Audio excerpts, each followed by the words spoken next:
அப்பா மோட்ரு போட்டால் ஆஃப் பண்ணு தானே சொன்னேன். பாரு தண்ணி ஃபுல்லாக வந்துருச்சு. என் பேச்சை கேட்கவே மாட்டேல்லப்பா. வெறுப்பாகுதுப்பா. என்ன டேரக்டர் சார் ஏந்திரிக்கலையா? ஊரில் பிள்ளைங்களாம் எப்படி இருக்குது? என்னப்பா அவார்டு வாங்குறியா? அப்பாவெல்லாம் ஸ்டேஜ் கூப்பிடாதப்பா, அப்பாவுக்கு பேச தெரியாது.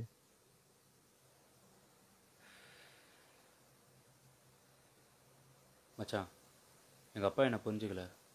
நான் ட்ரை பண்ணுறேன், என்னால் ஜெயிக்க முடியல. எனக்கு அதெல்லாம் கூட பெருசாக இல்லைடா. நீ என்னை புரிஞ்சுக்கல பார்த்தியா? டேய், டேரக்டர் அவெல்லாம் கடலில் வந்து நீச்சல் அடிக்கிற மாதிரி திறமை லக்கு இருக்கோ மேலே வந்துடுவோம். மீதி கல் மாதிரி கீழே தான். கோடம்பாக்கத்தில் எந்த மாதிரி காணாப்பிருக்காங்க தெரியுமா உனக்கு? என் ஆஃபீஸில் ஓப்பனிங் இருக்குது, ஒழுங்காக வந்து சேரு, இல்லை அப்புறம் இஷ்டம்.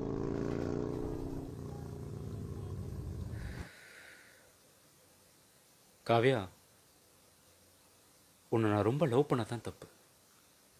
ஆனால் நல்லா பண்ணிட்டேன். காவியா, ஃபோன் பண்ண எடுக்க மாட்டேன். என்னாச்சு உனக்கு? என் ஃப்ரெண்டு காயத்ரிக்காக வெயிட் பண்ணுறேன். இப்போ நீ எதுக்கு இங்கே வந்த?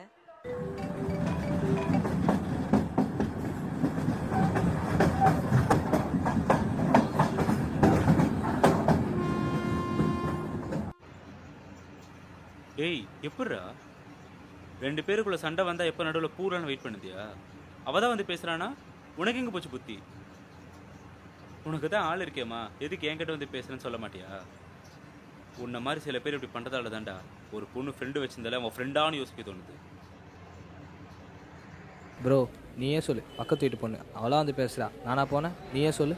பாயிண்ட்டு தான்.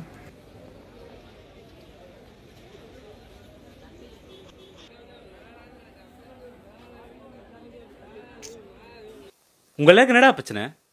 எது என்ன மெண்டல் ஆச்சு கொடுக்குறீங்க? உங்கள் எல்லாருக்கும் நான் தேவையில்லை.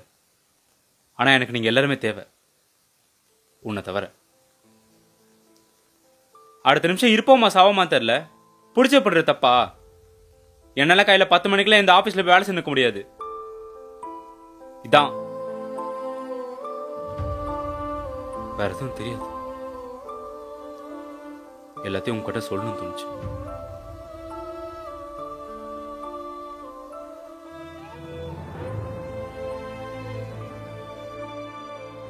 இப்ப கூட நான் ஜெயிக்க முடியலைங்கிறதுக்காக சாகல.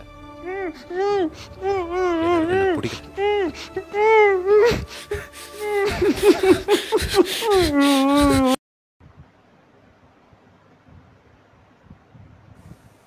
டேய் அப்பா, இன்னும் தூங்கலையாடா?